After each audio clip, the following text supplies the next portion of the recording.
So diplomacy depends upon different parties using human reason to arrive at mutually agreeable goals. From a traditional perspective, diplomacy works when people have interests that can be reconciled, and usually after facts on the ground have been established in such a decisive fashion that for all important parties, they now essentially have an agreement on their own capabilities and their opponent's capabilities, and the fighting and the facts on the ground, economic, military, technological, have been established and clarified for all concerned.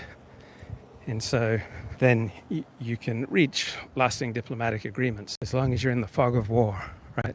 As long as Iran thinks its own capabilities are much greater than what Israel thinks Iran's capabilities are, as long as Israel's capabilities are much greater than what Iran thinks Israel's capabilities are, right? As long as the major parties have a considerably different estimation of their own powers vis-a-vis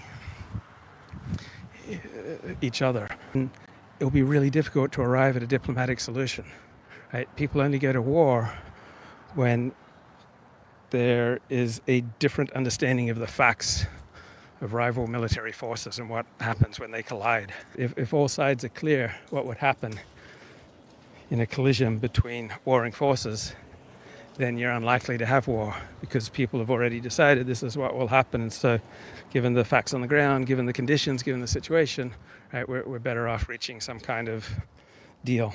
When Hezbollah and Israel and Iran and America and Hamas and the Houthis all perhaps vastly overestimate their own abilities, underestimate the abilities of their enemies, right, there's no condition there for a ceasefire. So that's the state that I think we're in.